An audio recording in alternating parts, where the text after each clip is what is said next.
નમસ્કાર વિદ્યાર્થી મિત્રો, સ્વાગત છે આપનું। આજે આપણે ધોરણ 11 વિષય એસપીએનસીસી છે તેની અંદર એસપી વિભાગ છે, સેક્રેટરીયલ પ્રેક્ટિસ વિભાગ, તેની અંદર પાઠ નંબર 5 નિયમન પત્ર તેના વિશે વાત કરવાની છે। વિદ્યાર્થી મિત્રો, અગાઉ આપણે આવેદન પત્ર વિશે ડિટેલની અંદર અભ્યાસ કરી ગયા। હવે તેના જેવું જ એક અગત્યનો દસ્તાવેજ કંપનીનો જ્યારે સ્થાપના થાય ત્યારે ઘડવામાં આવતો એવો દસ્તાવેજ એટલે કે નિયમન પત્ર। વિદ્યાર્થી મિત્રો, નિયમન પત્રને અંગ્રેજીમાં આર્ટિકલ ઓફ એસોસિએશન કહેવાય છે। શું કહેવાય છે? Article of association. જ્યારે આવેદનપત્ર તો તેને શું કહેવાય અંગ્રેજીમાં? તો કે memorandum of association. Article of association શું કામ કરે છે, શા માટે બનાવવામાં આવે છે, તે વિશે વિદ્યાર્થી મિત્રો આપણે આ પાઠની અંદર ચર્ચા કરવાની છે। તે પહેલાં તમને થોડી વસ્તુ જણાવી દઉં કે આ પાઠમાંથી આપણે ફક્ત કયા પોઈન્ટ ભણવાના છે, કારણ કે આપણી કોર્સની અંદર 30% કાપ આવેલો છે। તે મુજબ ઘણા બધા પોઈન્ટ આ પાઠની અંદરથી નીકળી જાય છે। તો સૌપ્રથમ તમને પહેલાં જણાવી દઉં કે આ પાઠમાંથી આપણે કયા પોઈન્ટ રીડ કરવાના અને સમજવાના છે।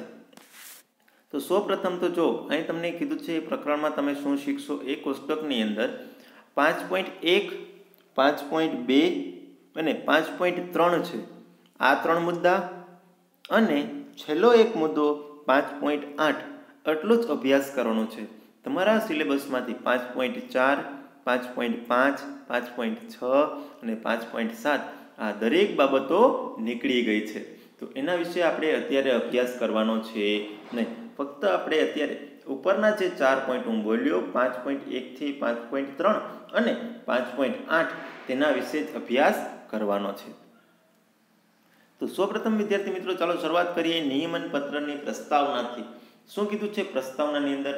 જો કે વેપાર માળખામાં કંપની સ્વરૂપ સૌથી ઉત્કૃષ્ટ સ્વરૂપ છે, પરંતુ તે જીવંત વ્યક્તિ નથી, તેને કાયદાએ કૃત્રિમ વ્યક્તિત્વનું સ્વરૂપ આપેલું છે। આપણે આગળથી શીખતા આવીએ છીએ કંપનીની સ્થાપના આવી હતી કે કંપની એ જીવંત વ્યક્તિ નથી, પરંતુ તેને કાયદાએ આપેલું એક સ્વરૂપ છે, અને તે કેવી વ્યક્તિ છે? તો કે કૃત્રિમ વ્યક્તિ છે। આ કૃત્રિમ વ્યક્તિત્વનું નિરૂપણ કરવા માટે કંપની રજિસ્ટ્રાર પાસે જરૂરી દસ્તાવેજોની નોંધણી કરાવવી પડે છે। આપણી કંપની છે તેનું રજિસ્ટ્રેશન કેની પાસે કરાવવાનું હોય? તો કે કંપની રજિસ્ટ્રાર પાસે। તો આ કૃત્રિમ વ્યક્તિ છે એનું વ્યક્તિત્વનું નિરૂપણ કરવા માટે શું કરવું પડે? તો કે આપણે આપણી કંપનીનું રજિસ્ટ્રેશન કરાવવું પડે છે। આગળ કીધું છે આ દસ્તાવેજોમાં આવેદનપત્ર અગત્યનો છે। બીજો દસ્તાવેજ છે નિયમન પત્ર। આપણે ખ્યાલ છે કંપનીનો મૂળભૂત દસ્તાવેજ હોય તો તે કયો છે? તો કે આવેદનપત્ર છે। આવેદનપત્ર એ કંપનીનો પાયાનો દસ્તાવેજ અને મૂળભૂત દસ્તાવેજ છે।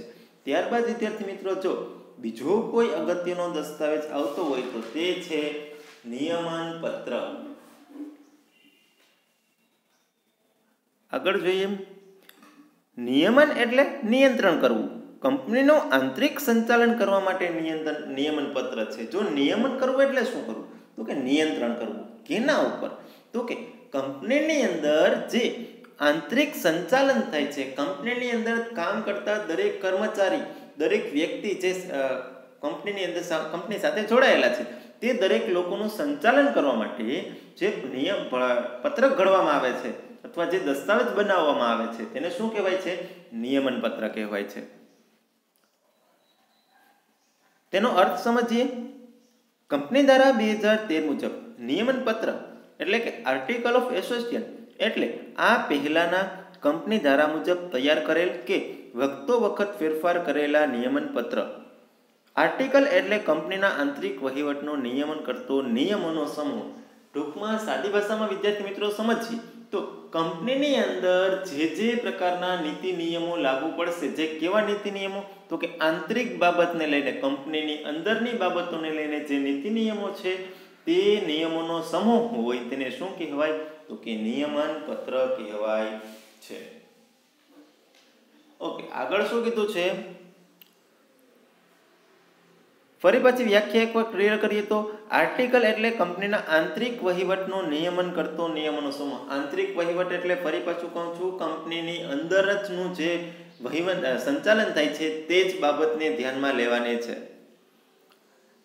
આર્ટિકલ્સથી કંપનીના આંતરિક વહીવટના નિયમો નક્કી થાય છે। નિયમનપત્રની જોગવાઈઓ કંપનીધારો અને આવેદનપત્રની જોગવાઈની વિરુદ્ધ ન હોઈ શકે. જો આર્ટિકલ્સ છે એટલે કે નિયમનપત્રથી કંપનીના આંતરિક વહીવટ, કંપનીની અંદર જે સંચાલન થાય છે વિદ્યાર્થી મિત્રો, એના માટેના નીતિ નિયમો કેવા હશે, એ કેના આધારે નક્કી થાય છે? તો કે નિયમનપત્રના આધારે નક્કી થાય છે. ત્યારબાદ કીધું છે આગળ ખૂબ અગત્યનો પોઈન્ટ કે નિયમનપત્રની જોગવાઈઓ કેવી હોવી જોઈએ? તો કે કંપનીધારો અને આવેદનપત્રની અંદર જે જોગવાઈઓ છે તેનાથી વિરુદ્ધ બાબત હોવી જોઈએ નહીં. જો વિરુદ્ધ બાબત હોય તો નિયમનપત્ર આપણું શું થઈ શકે છે? રદ થઈ શકે છે, અથવા તેવા નિયમો તેની અંદર આપણે મૂકી શકીએ જ નહીં. આગળ કીધું છે જોવો કે કંપની સાથે કામ પાર પાડનાર દરેક વ્યક્તિને નિયમનપત્રની જોગવાઈઓની જાણ હોવાનું અનુમાન કરવામાં આવે છે. હકીકતથી વિદ્યાર્થી મિત્રો જ્યારે નિયમનપત્ર ઘડવામાં આવે છે ત્યારે તે ખૂબ જ ઝાઝા નિયમો હોય છે. તેની અંદર આટલા બધા નિયમો વાંચવાનો કોઈ વ્યક્તિ પાસે સમય હોતો નથી. પરંતુ કંપનીની સ્થાપના થાય છે તો તે દરેક નિયમો તેની અંદર લખવા ફરજિયાત છે. અને આપણે શું કરીએ છીએ તો કે આપણે એવું ધારી લેવાનું કે આપણી કંપનીમાં કામ કરતા દરેક કર્મચારીને આપણા નિયમનપત્રના નિયમો ખ્યાલ છે. જો ખ્યાલ ન હોય અને કોઈ વ્યક્તિને વાંચવા છે તો તે વાંચી પણ શકે છે, પરંતુ એકદમ ઝીણા અક્ષરે અને ખૂબ ઝાઝા પ્રમાણની અંદર નિયમો હોય છે, એટલે કોઈ વાંચવાનો સમય બગાડે નહીં. પરંતુ આપણે ફક્ત શું કરી લઈએ તો કે અનુમાન લગાવી લઈએ કે દરેકે દરેક વ્યક્તિ પાસે નિયમો ખ્યાલ હશે. મેમોરેન્ડમ એ કંપનીનો પાયાનો દસ્તાવેજ છે. જો મેમોરેન્ડમ એટલે કે આવેદનપત્ર, આવેદનપત્ર એ કેવો દસ્તાવેજ છે? કંપનીનો પાયાનો દસ્તાવેજ છે. જ્યારે નિયમનપત્ર આવેદનપત્રની મર્યાદામાં રહીને આંતરિક વહીવટ ચલાવવાના નિયમો નક્કી કરે છે. જો નિયમનપત્ર શું છે તો કે આવેદનપત્ર છે એની મર્યાદામાં, કારણ કે આપણે આગળ જ શીખી ગયા કે નિયમનપત્રની જે પણ નિયમો અથવા જોગવાઈઓ હોય તે આવેદનપત્રથી વિરુદ્ધ હોવી જોઈએ નહીં. જો આવેદનપત્રથી વિરુદ્ધ હોય તો એ બાબત ચાલે નહીં. તો નિયમનપત્ર એટલે શું તો કે મેમોરેન્ડમ અથવા એટલે કે આવેદનપત્રની મર્યાદામાં રહીને કામ કરતો આપણો દસ્તાવેજ.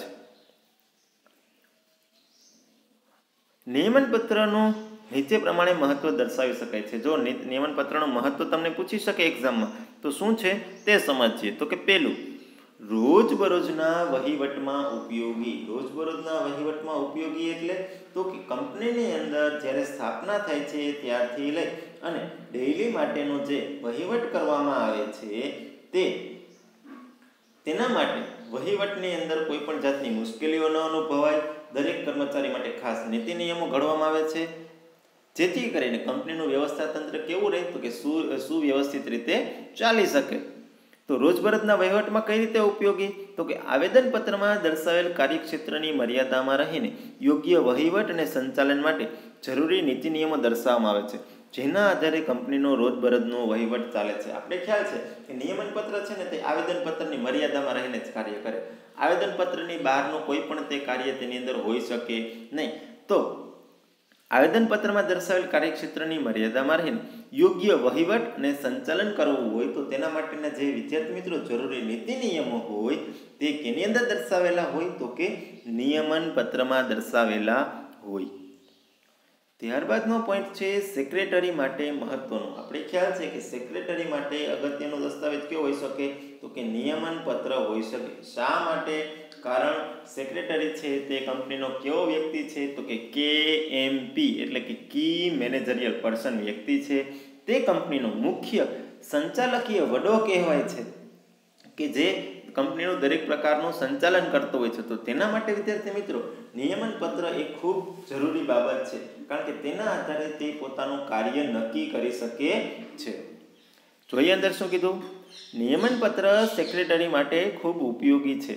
કંપનીના રોજબરોજના જુદા જુદા શબ્દોનું અર્થઘટન, શેરની વહેંચણી કેવી રીતે કરવી, શેરના હપ્તા કેવી રીતે મંગાવવા, શેર જપ્તી, ફેરબદલી કેવી રીતે કરવી, તે અંગેના નિયમનપત્રમાં ચોક્કસ નિયમો સેક્રેટરીને કાર્યાલય વ્યવસ્થામાં અને કંપનીના સંચાલનમાં ઉપયોગી બને છે. જો સેક્રેટરીએ દરેક જાતની પ્રવૃત્તિ કરવાની હોય છે તો તેના માટે શું કરવામાં તો કે એને દરેક જાતના નીતિ નિયમો યાદ કેમ રાખવા? તો એના માટે શું કરવામાં આવે છે? તો કે એને નિયમન પત્રનો અભ્યાસ કરવો પડે છે. જો તે નિયમન પત્રના દરેક નીતિ નિયમો જાણતો હોય તો તેને ઉપરોક્ત થતા દરેક પ્રશ્નો, કેવા પ્રશ્નો? તો કે જુદા જુદા શબ્દોનું અર્થઘટન. જુદા જુદા શબ્દોનું અર્થઘટન એટલે વિદ્યાર્થી મિત્રો શું થાય? તો કે કંપનીનું સંચાલન કરતા હોય તો ઘણી વખત આપણી સામે કોઈ નવી મુશ્કેલી આવી શકે, અથવા કોઈ કંપની ધારો છે તેની અંદર એવા કોઈ શબ્દો લખેલા છે કે જેનો અર્થ આપણે ખ્યાલ ન હોય, તો તે બાબતનો આપણે વિગત અભ્યાસ કરવો પડે છે અને ત્યારબાદ તેનો આપણે પ્રોપર અર્થ નક્કી કરી શકીએ છીએ. ત્યારબાદ કીધું છે શેરની વહેંચણી કેમ કરવી. આપણી કંપની છે તે શેર બહાર પાડે છે તો એની વહેંચણી કઈ રીતે કરવી. તે બાદ ઉપરાંત શેરના હપ્તા આપણે કઈ રીતે મંગાવવા છે, પછી શેરને જપ્તી કઈ રીતે કરવી, ફેરબદલીની પ્રોસિજર શું છે, વગેરે બાબતો માટે આપણે કેની જરૂર પડે છે? તો કે નિયમન પત્રની જરૂર પડે છે. ઓકે, આગળ કીધું છે એટલું જ નહીં, હિસાબને લગતી વિગતો, સંચાલક મંડળ, ઓડિટર વગેરે અધિકારીઓની નિમણૂક, તેમની સત્તાઓ, ફરજો વગેરે અંગેના નિયમો સેક્રેટરીને ચોક્કસતાપૂર્વક માર્ગદર્શન આપે છે. જો શું કીધું છે? ફક્ત ઉપરોક્ત બાબતો જ નહીં, તેનાથી પણ વિશેષ કંઈક છે. શું છે? તો કે આપણે કીધું કે સંચાલક મંડળ, પછી ઓડિટર, પછી હિસાબને લગતી કોઈ પણ બાબતો હોય, નવા કોઈ અધિકારીની નિમણૂક કરવાની હોય, દરેકે દરેક વ્યક્તિઓની સત્તા શું છે, કેની કઈ ફરજ છે, કેનું કયું કાર્ય છે, કેને કયું કાર્ય કઈ રીતે કરવાનું છે, આ બધી બાબતોની ચોખવટ કેમાં કરવામાં આવેલી હોય? તો કે નિયમન પત્રની અંદર દરેક બાબતો નિયમ સહિત દર્શાવવામાં આવેલી હોય કે આ કાર્ય માટે આ પ્રકારના નીતિ નિયમો રહેશે. તો આ બધાની જાણ કોને હોવી જોઈએ? તો કે સેક્રેટરીને હોવી જોઈએ. ઓકે, ત્યારબાદ આગળ કીધું છે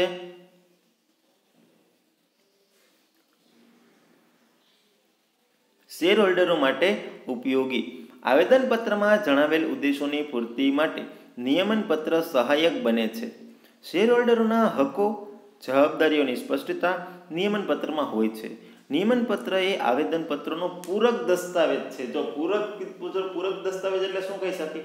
તો કે આવેદનપત્ર તો ફરજિયાત છે, પરંતુ નિયમન પત્ર બનાવવું ફરજિયાત નથી દરેક કંપની માટે. એટલા માટે એને પૂરક કીધું છે. બાકી આવેદનપત્ર બનાવવું દરેક કંપની માટે ફરજિયાત કીધું છે. બીજું કીધું છે કે આવેદનપત્રમાં જણાવેલ ઉદ્દેશોની પૂર્તિ માટે નિયમન પત્ર સહાયક બને છે. આવેદનપત્ર મેં જ્યારે મારી કંપનીનું બનાવેલું હોય અને તે મારા મેં કંઈક ઉદ્દેશો નક્કી કરેલો કે મારી કંપની છે આ મુજબ કાર્ય કરશે, આવો મારો હેતુ હોઈ શકે, તો મારે આ મુજબ કાર્ય કરાવવું હોય તો શું કરવું? તો કે તો મારે નીતિ નિયમો ઘડવા પડે, અમુક ચોક્કસ નિયમોની અંદર રહીને જ કામ કરવું પડે. તો આવું બધું ક્યારે કરાવી શકીએ? તો કે જો આપણે નિયમન પત્ર ઘડેલું હોય તો જ. શેરહોલ્ડરોના હકો, જવાબદારીઓની સ્પષ્ટતા નિયમન પત્રમાં હોય છે. આપણી કંપનીના જે શેરહોલ્ડરો છે તેના જે હકો છે, તેની જવાબદારીઓ શું છે, તે દરેક બાબતોની સ્પષ્ટતા કેની અંદર દર્શાવેલી હોય? તો કે નિયમન પત્રની અંદર દર્શાવેલી હોય છે. ત્યારબાદ કીધું વિવિધ સંબંધો નક્કી કરવા ઉપયોગી છે. નિયમન પત્ર કંપની તથા સભ્યો વચ્ચેનો સંબંધ નક્કી કરે છે. કંપની અને સભ્યના પરસ્પર અને સભ્યના આંતરિક સંબંધો નિયંત્રિત કરે છે. જો નિયમન પત્રનું કામ શું છે? તો કે કંપની સાથે જોડાયેલ દરેક વ્યક્તિઓ છે તેની અંદર દરેકે દરેક વ્યક્તિનો કઈ વ્યક્તિ સાથે કેવો સંબંધ રહેલો છે તે બાબત કેનાથી સ્પષ્ટ થાય છે? તો કે નિયમન પત્રથી સ્પષ્ટ થાય છે. ત્યારબાદ છે કંપનીનું સ્વરૂપ નક્કી કરવામાં ઉપયોગી છે. નિયમન પત્ર એક એવો દસ્તાવેજ છે જેના આધારે કંપની જાહેર કંપની છે કે ખાનગી કંપની છે તે નક્કી કરી શકાય છે. તો આ નિયમન પત્ર કોઈ કંપનીનું હોય તે તમે જોવું તો તમને ખ્યાલ આવે કે આ કંપની જાહેર છે કે ખાનગી, તેનો આપણે આઈડિયા આવી શકે છે. ત્યારબાદ વિદ્યાર્થી મિત્રો પોઈન્ટ આવે છે 5.2, એટલે કે નિયમન પત્ર અંગે કંપની ધારાની કાનૂની જોગવાઈઓ. કે નિયમન પત્ર છે તે ઘડવા માટે કંપની ધારો, ભારતનો જે કંપની ધારો 2013 છે તે અનુસાર કઈ કઈ કાનૂની જોગવાઈઓ છે તે આપણે સમજીએ. કંપની ધારાની જુદી જુદી કલમોમાં નિયમન પત્રની મહત્વની જોગવાઈઓ દર્શાવવામાં આવી છે. આ જોગવાઈઓના આધારે કેટલીક બાબતો નીચે મુજબ છે. અમુક બાબતો આપણે શીખવાની છે, જોઈએ. પહેલું, આવેદનપત્રમાં સહી કરનાર દરેક વ્યક્તિએ નિયમન પત્રમાં સહી કરવી પડે છે. જો શું કીધું છે? જ્યારે કંપનીની સ્થાપના થઈ હોય છે ત્યારે આવેદનપત્રની અંદર જે લોકોએ સાઇન કરેલી હોય, સહી કરેલી હોય, તે લોકોએ નિયમન પત્રની અંદર પણ ફરજિયાતપણે સહી કરવી પડે છે. બીજું, સહી કરનારે સરનામું, ધંધો અને જરૂરી વિગતો જણાવવી પડે છે. જે લોકો નિયમન પત્રમાં સાઇન કરે છે તે લોકોએ પોતે કયા પ્રકારનો ધંધો કરે છે, ઉપરાંત પોતાનું સરનામું, પછી બીજી કઈ વસ્તુ કીધી તો કે જરૂરી વિગતોની અંદર ઘણી વસ્તુ હોય છે. તેનો ફોન નંબર આવી શકે, તેનું નામ, ઉંમર, ઘણી બધી વિગતો દર્શાવવી પડે છે. સહી ઓછામાં ઓછા એક સાક્ષીની સામે કરવી પડે. સાક્ષીની સામે એટલે કે તમારે કોઈ વ્યક્તિ સામે સાઇન કરવાની છે, જેથી કરીને ભવિષ્યમાં કોઈ સવાલ ઉઠે કે આ સહી આ વ્યક્તિની છે, તો ત્યારે આપણે કહી શકીએ કે હા આ સહી આ વ્યક્તિની જ છે, કારણ કે એની ફલાણા વ્યક્તિની વ્યક્તિની સાક્ષીમાં સાઇન કરેલી છે. તો સાક્ષી માટે આપણે કોઈ એવા ખાસ વ્યક્તિની નિમણૂક રાખી શકીએ, અથવા કોઈ ખાસ વ્યક્તિ હોય તેની સામે જ આપણે સાક્ષી તરીકે સહી કરી શકીએ છીએ.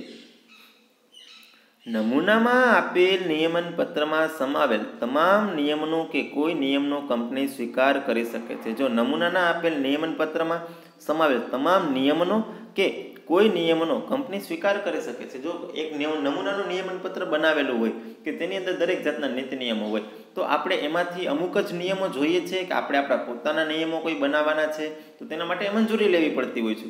પરંતુ જે નમૂનાનું નિયમન પત્ર છે દરેક કંપની માટે, તેની અંદરના આપણે તમામ નિયમો આપણે ઉપયોગમાં લઈ શકીએ, અથવા આપણે એમાંથી અમુક નિયમોને જ ઉપયોગ લઈ શકીએ છીએ. કંપની નિયમનપત્રની જોગવાઈઓનું પાલન કરવા બંધાયેલ છે. કંપની સભ્ય તરફની જવાબદારીઓમાંથી છટકી શકે નહીં. જો શું કીધું છે, કંપની છે તે નિયમનપત્રની દરેક જોગવાઈનું અનુસરવા માટે બંધાયેલી છે. તે સભ્યોની જવાબદારીમાંથી નીકળી શકે નહીં. તે હંમેશા કંપની સભ્યો માટે કેવી રહેશે? બંધાયેલી જ રહેશે. આગળ કીધું છે,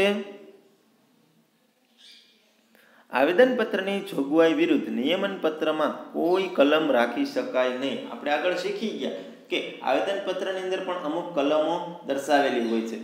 આ આવેદનપત્રની અંદર જે પણ બાબતો દર્શાવેલી છે તેનાથી વિરુદ્ધ નિયમનપત્રની અંદર કોઈ પણ બાબત આપણે દર્શાવી શકીએ નહીં. જો આવું દર્શાવવામાં આવે તો આપણા નિયમનપત્રની વિરુદ્ધ કાર્યવાહી થઈ શકે છે. ત્યારબાદ છે વિદ્યાર્થી મિત્રો, ખાનગી કંપનીએ તેના નિયમનપત્રમાં નીચેની 3 વિશેષતાઓ દર્શાવવી પડે છે. જે કંપની પ્રાઇવેટ છે એટલે કે ખાનગી છે, તેને પોતાના નિયમનપત્રમાં 3 બાબતો ખાસ દર્શાવવી પડે છે. કઈ 3 બાબતો તે જોઈએ તો કે પહેલું, કંપનીની સભ્ય સંખ્યા ઓછામાં ઓછી 2 અને વધુમાં વધુ 200 રહેશે. જો ખાનગી કંપની છે તો એના સભ્યોની સંખ્યા મિનિમમ 2 વ્યક્તિ અને મેક્સિમમ 200 જણા, તેનાથી વધારે કે ઓછી હોઈ શકે નહીં.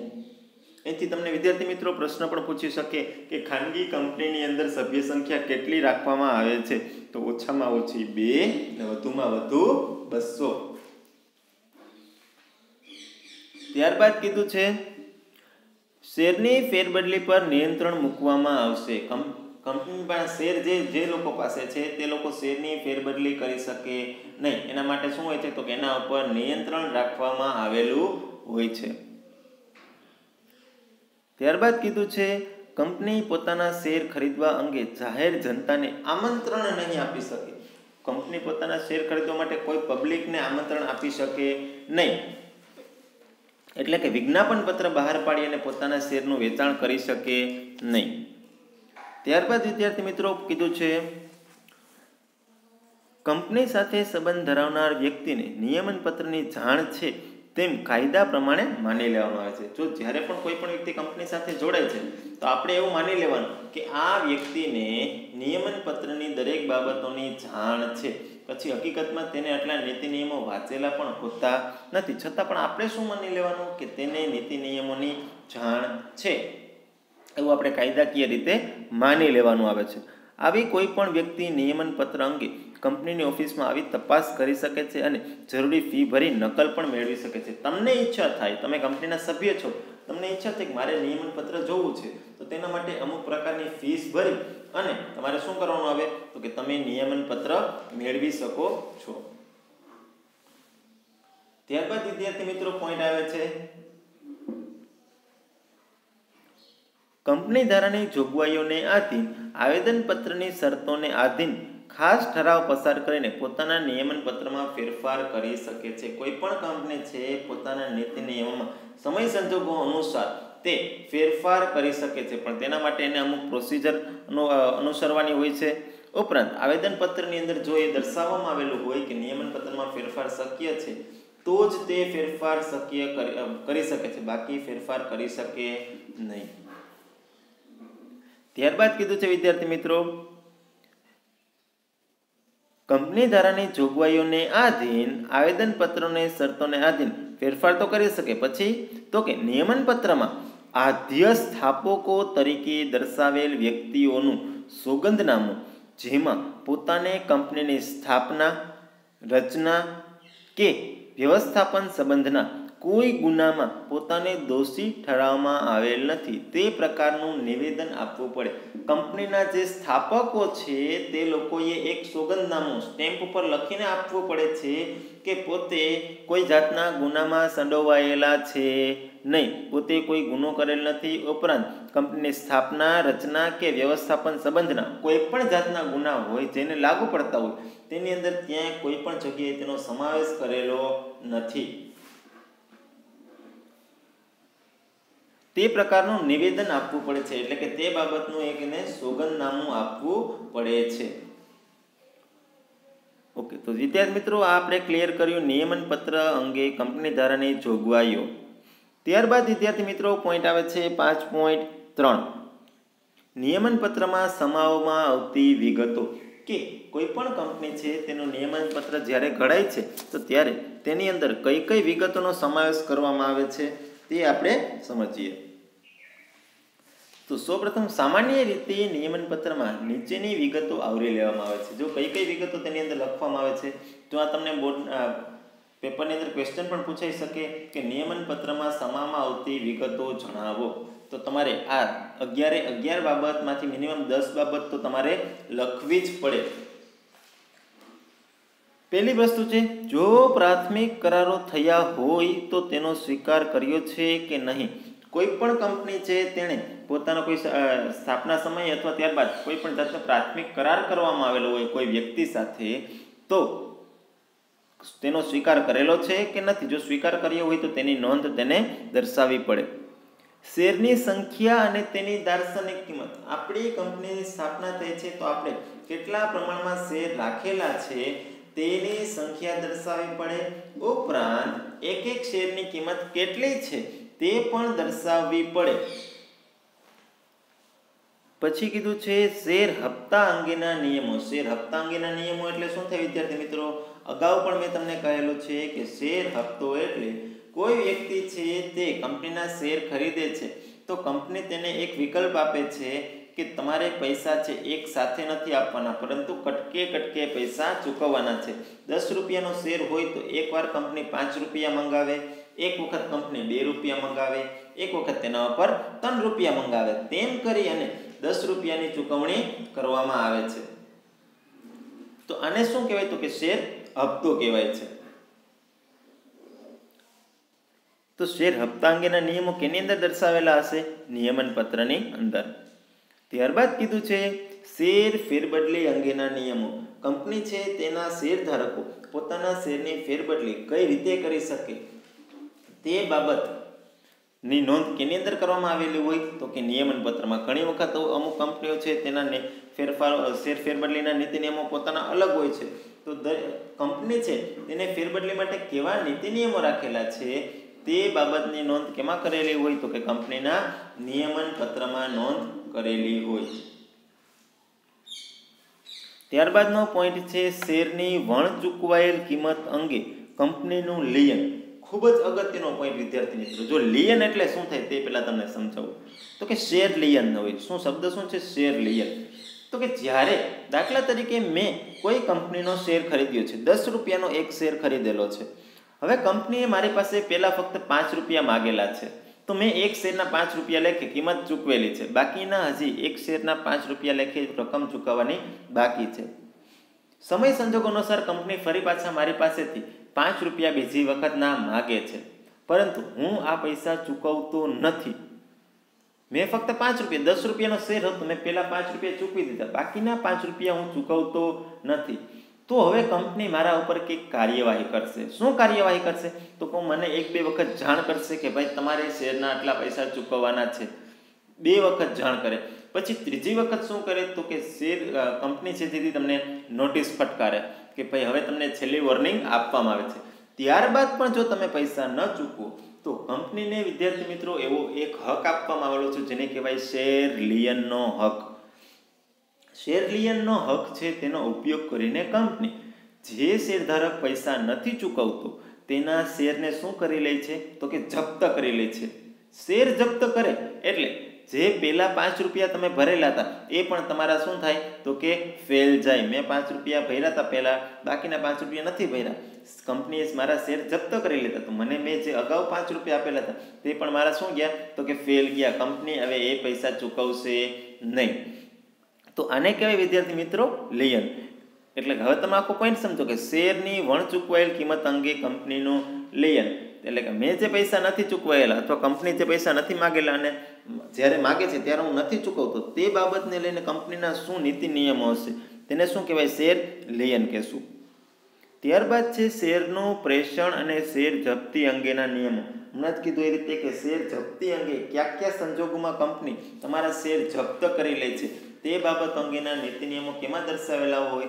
તો કે જે નિયમન પત્ર એટલે કે આપણું આર્ટિકલ ઓફ એસોસિએશન છે તેની અંદર આ પ્રકારના નીતિ નિયમો દર્શાવવામાં આવેલા હોય છે.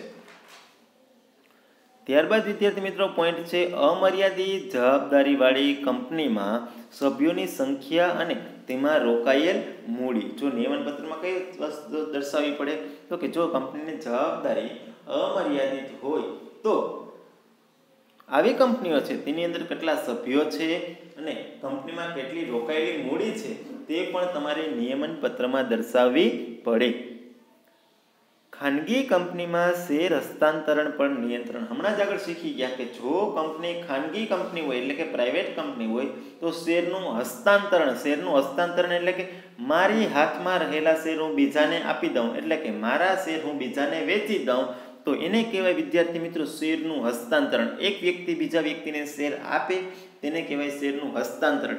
તો આવું હસ્તાંતરણ ખાનગી કંપનીઓ છે તેના ઉપર નિયંત્રણ રાખે છે, એટલે કે આવું હસ્તાંતરણ કરી શકતા નથી.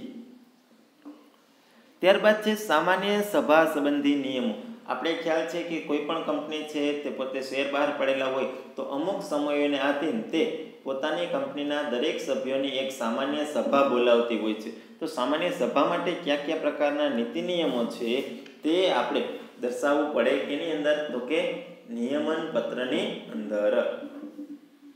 ત્યારબાદ કીધું છે વિદ્યાર્થી મિત્રો સંચાલક મંડળની સત્તાઓ અને ફરજો. કંપનીનું જે સંચાલક મંડળ છે તે સંપૂર્ણ દરેક જાતના સંચાલકો આવી જાય અને તેનું જે મંડળ છે તેના કયા કયા પ્રકારના શરતો છે, તેની ફરજો શું છે અને સત્તાઓ શું છે, તે કેટલા પ્રમાણની અંદર કાર્ય કરી શકે અને કેવા નિર્ણયો લઈ શકતા હોય વગેરે તેની સત્તા થાય. અને તેની ફરજ શું છે તે પણ કેમાં દર્શાવવામાં આવેલી હોય? તો કે નિયમન પત્રની અંદર દર્શાવવામાં આવેલી હોય છે. ત્યારબાદ કીધું છે ડિવિડન્ડ અંગેના નિયમો.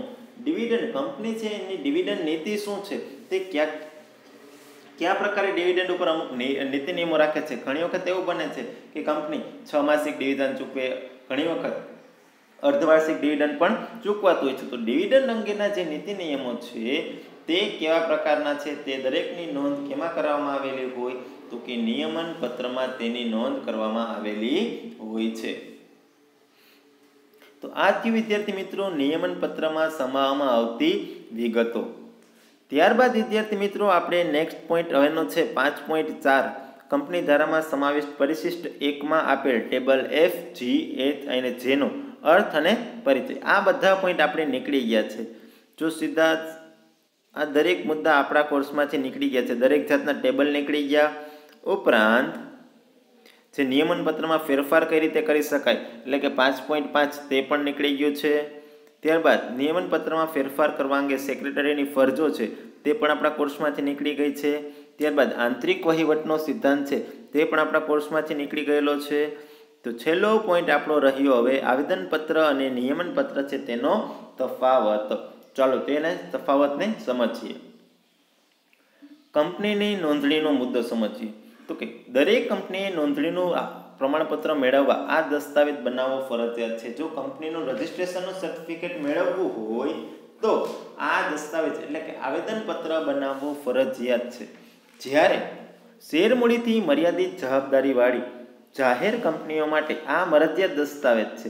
જો દસ્તાવેજ ન બનાવે તો ટેબલ એફ અપનાવી શકે છે. ટેબલ એફ શું છે એ આપણે એ પોઈન્ટને ધ્યાનમાં નથી લેવાનો, કારણ કે આપણે કોર્સમાં વસ્તુ છે નહીં.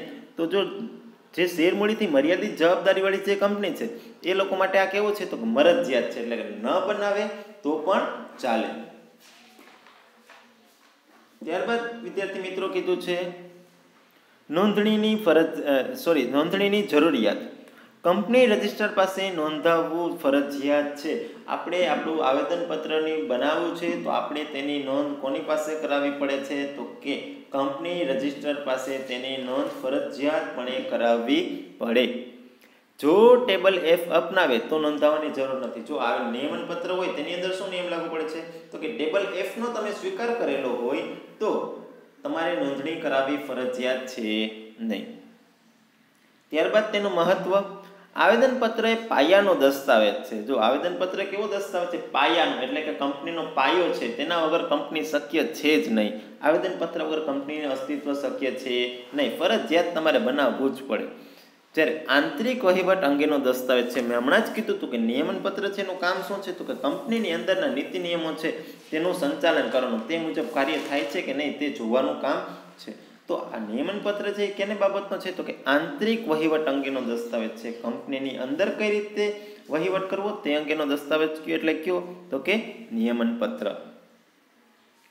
ત્યારબાદ વિદ્યાર્થી મિત્રો પોઈન્ટ આવે છે ઉદ્દેશ્ય. આવેદનપત્ર એ કંપનીની પ્રવૃત્તિઓનું કાર્યક્ષેત્ર નક્કી કરે છે. આવેદનપત્રમાં જણાવેલ કાર્યક્ષેત્રથી કંપની આગળ વધી શકે નહીં. જો શું કીધું છે આવેદનપત્રની અંદર કંપની છે તેનું કાર્યક્ષેત્ર નક્કી હોય કે કેટલા વિસ્તારની અંદર અથવા કયું જેનું વહીવટી કાર્ય છે તેનું કાર્યક્ષેત્ર નક્કી થઈ જાય કે આટલા જ પ્રકારના નીતિ નિયમોની અંદર કંપની પોતાની રીતે નિર્ણય લઈ શકતી હોય, બાકીના નિર્ણયો કંપની લઈ શકતી હોય નહીં. તો આવેદનપત્ર છે તેના આધારે કંપનીનું એક કાર્યક્ષેત્ર નક્કી થાય છે. એનાથી એની બાબત અંદર જે વિગતો દર્શાવેલી હોય તેનાથી વધારાની જે વિગતો છે તે કંપની કોઈ દિવસ તે કાર્ય કરી શકે નહીં. કારણ શું તો કે આવેદનપત્રમાં દર્શાવેલું નથી. જે વસ્તુ આવેદનપત્રમાં દર્શાવેલી છે તે જ બાબતનું કંપની કાર્ય કરી શકે. કંપનીનો આંતરિક વહીવટ કેવી રીતે ચલાવવામાં આવશે તે નક્કી કરે છે. જો નિયમનપત્ર શું કામ કરે છે તો કે કંપનીનો જે આંતરિક વહીવટ છે તે કયા પ્રકારે ચલાવવામાં આવશે, તેની અંદર કયા કયા નીતિ નિયમો લાગુ પડતા હશે તે જાણવા અને તેનો કર્મચારીઓને સમજ આપવા માટે કેનો ઉપયોગ થાય છે તો કે નિયમનપત્રનો. કારણ કે કંપનીની અંદર જેટલા પણ નીતિ નિયમો હશે વિદ્યાર્થી મિત્રો એ દરેક કર્મચારીને લાગુ પડતા હોય, દરેકની સત્તા અને ફરજો પણ તેની અંદર દર્શાવેલી હોય. તો આંતરિક વહીવટ છે એ કેવી રીતે ચલાવવો એ કોણ નક્કી કરે તો કે નિયમનપત્ર નક્કી કરે છે. ત્યારબાદ વિદ્યાર્થી મિત્રો પોઈન્ટ આવે છે ફેરફાર. આવેદનપત્રમાં સહેલાઈથી ફેરફારો થઈ શકતા નથી. તેમાં ફેરફારો કરવા લાંબી વિધિ કરવી પડે છે જે અટપટી અને ખર્ચાળ છે. ખાસ ઠરાવ પસાર કરવો પડે અને જરૂરી પરવાનગી લેવી પડે. જો શું કીધું આવેદનપત્ર છે તેની અંદર ફેરફાર કરવો હોય તો તે કેવું છે તો કે થોડુંક અઘરી પ્રોસિજર છે, તેના માટે ખૂબ લાંબી વિધિમાંથી પસાર થવું પડે. જ્યારે નિયમનપત્રની મર્યાદા બહાર કોઈ કાર્ય કરવામાં આવે તો કંપનીના સભ્યો તેને મંજૂરી આપી શકે છે. જો ભૂલથી આપણે નિયમનપત્રની બહારનું કોઈ કાર્ય કરી દઈએ તો પણ આપણી જે કંપનીના સભ્યો છે તે આપણે શું આપે છે તો કે એની મંજૂરી આપણે આપે છે કે તમે કાર્ય કરી શકો છો. કારણ વિદ્યાર્થી મિત્રો ઉપરનો જે ફેરફાર છે આવેદનપત્રની અંદર ફેરફારનો પોઈન્ટ છે તે આપણે કોર્સમાં છે, પરંતુ નિયમનપત્રની અંદર જે કોર્સમાં ફેરફાર છે તે આપણે પોઈન્ટમાં કોર્સમાં છે નહીં. છતાં પણ તમને સમજાવી દઉં છું કે આવેદનપત્રનું મેં સમજાવ્યું તમને કે આવેદનપત્રમાં સહેલાઈથી ફેરફારો થઈ શકતા નથી, પરંતુ નિયમન પત્રમાં સહેલાઈથી ફેરફાર થઈ શકે છે. શેરહોલ્ડરની સામાન્ય સભામાં ખાસ ઠરાવ પસાર કરી ફેરફાર કરવામાં આવે છે. ખાસ કિસ્સામાં જ ટ્રિબ્યુનલની પરવાનગી લેવી પડે છે. જો ટ્રિબ્યુનલ શું છે એ શબ્દથી તમને પરિચિત કરાવું એ પહેલાં એ વસ્તુ ક્લિયર કરી લે કે જો આવેદનપત્ર છે તેમાં ફેરફાર કરવો અઘરો છે, પરંતુ નિયમન પત્રમાં કેવો છે તો કે થોડોક સહેલો છે. કંપનીના સામાન્ય જે સભ્યો છે, શેરહોલ્ડરની સામાન્ય સભા હોય છે, તેની એક મિટિંગ બોલાવવામાં આવે અને તેની અંદરથી ફેરફાર કરી શકીએ.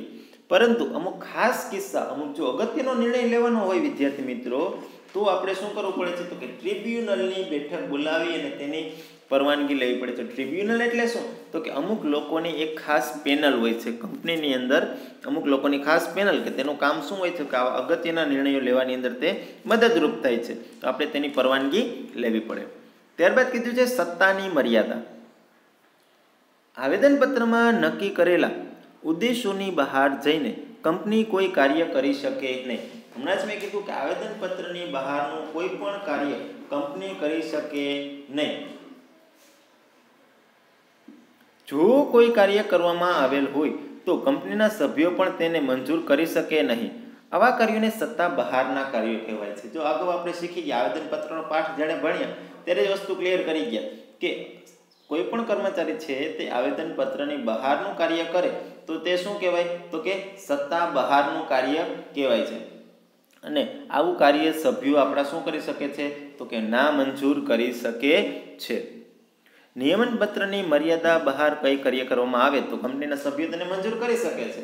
નિયમન પત્ર છે એની બહારનો કોઈ પણ વ્યક્તિ કોઈ કાર્ય કરે તો કંપનીના સભ્યો તેને મંજૂર કરી લે છે, જ્યાં આવેદનપત્રમાં મંજૂર થતું નથી.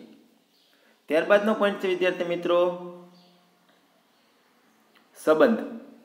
આવેદનપત્ર બાહ્ય જગત એટલે કે બહારની વ્યક્તિ અને જાહેર જનતા સાથે સંબંધ દર્શાવે છે. આવેદનપત્રનો સંબંધ કોની સાથે રહેલો છે તો કે જાહેર જનતા સાથે રહેલો છે, અથવા બાહ્ય એટલે કે બહારના જે વ્યક્તિઓ છે તેના સાથે સંબંધ રહેલો છે. જ્યારે નિયમન પત્રથી કંપની અને તેના સભ્યો વચ્ચે આંતરિક સંબંધોનું નિયમન થાય છે. નિયમન પત્ર એટલે કંપનીની આંતરિક વહીવટની બાબતો જે છે તેને અનુસરતો એક પત્ર કહી શકીએ આપણે.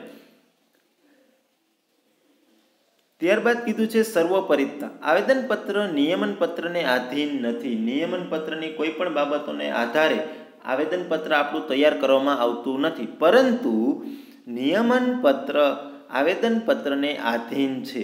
આવેદનપત્ર વિરુદ્ધ કોઈ જોગવાઈ નિયમન પત્રમાં હોય તો તે જોગવાઈ કેવી છે?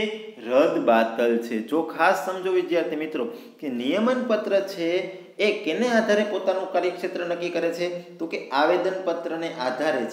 એનાથી વિરુદ્ધ તેમાં કોઈ પણ બાબત હોઈ શકે નહીં. ત્યારબાદ કીધું છે ત્રાહિત પક્ષ. ત્રાહિત પક્ષ આવેદનપત્રની જોગવાઈઓનો લાભ લઈ શકે છે. ત્રાહિત પક્ષ એટલે કે ત્રીજો પક્ષકાર, તે આપણી આવેદનપત્રની જોગવાઈઓ છે તેનો લાભ તે લઈ શકે છે. જ્યારે ત્રાહિત પક્ષને નિયમન પત્રની જોગવાઈનો લાભ મળી શકે નહીં. કારણ શું તો કે એને નિયમન પત્ર સાથે કોઈ જાતના લેવા દેવા છે જ નહીં. નિયમન પત્ર છે કંપનીની અંદરના લોકો માટે છે, બહારના લોકો માટે તે લાગુ પડતું જ નથી. ત્યારબાદ કીધું છે વિગતો. તો આવેદનપત્રમાં આપણે ખ્યાલ છે કે શું દર્શાવવામાં આવેલું હોય તો કે 6 કલમો દર્શાવવામાં આવેલી હોય. નામની કલમ, રજિસ્ટર્ડ ઓફિસની કલમ, ઉદ્દેશ્યની કલમ, મૂડીની કલમ, જવાબદારીની કલમ અને સ્થાપનાની કલમ. આ નામ વિદ્યાર્થી મિત્રો ખાસ યાદ રાખી લેવાના. આ નામ તમને એક્ઝામની અંદર પૂછાઈ શકે છે. તો આવેદનપત્રમાં આ 6 વિગતો દર્શાવેલી હોય. જ્યારે નિયમન પત્રમાં શું દર્શાવેલું હોય તો કે નિયમન પત્રમાં શેર મૂડી, તેના પ્રકારો, શેર ફેરબદલી, જપ્તી, સંચાલક મંડળ, સભા સંચાલન, હિસાબો, મતાધિકાર વગેરે અંગેની જે પણ જોગવાઈઓ છે તે કેની અંદર દર્શાવવામાં આવેલી હોય તો કે નિયમન પત્રની અંદર દરેક બાબતોની જોગવાઈ દર્શાવવામાં આવેલી હોય છે. તો ઓકે વિદ્યાર્થી મિત્રો, આપણે અહીં આવેદનપત્ર અને નિયમન પત્રનો તફાવત સમજી ગયા. અહીં આપણો આ પાઠ છે તે પૂર્ણ થાય છે. ત્યારબાદ વિદ્યાર્થી મિત્રો આ પાઠના સ્વાધ્યાયના પ્રશ્નો, જે દરેક પ્રશ્નો તમારે લોકોએ લખવાના છે, પરંતુ આપણે જે કોર્સમાંથી જે પોઈન્ટ નીકળી ગયા છે એ ક્વેશ્ચન તમારે અત્યારે લખવાના નથી. બાકીના દરેક ક્વેશ્ચન જે છે મુદ્દાસર સહિત સુધીના અને વિસ્તારપૂર્વક દરેકે દરેક ક્વેશ્ચન તમારે લોકોએ લખવા ફરજિયાત રહેશે. ઉપરાંત આ પાઠની અંદરથી જે પોઈન્ટ નીકળી ગયા છે એને આપણે આગળ ફરી પાછો જ્યારે કોર્સ ચાલશે ત્યારે આ પોઈન્ટ પણ લઈ લઈશું, જે આપણે એક્ઝામમાં નથી પૂછવાના, પરંતુ વિદ્યાર્થી મિત્રોમાં તમારા માટે સમજવા ખૂબ જરૂરી છે. તો આ વિડીયો માટે બસ એટલું જ. ફરી પાછા નેક્સ્ટ વિડીયોમાં મળશું નવા પાઠ સાથે.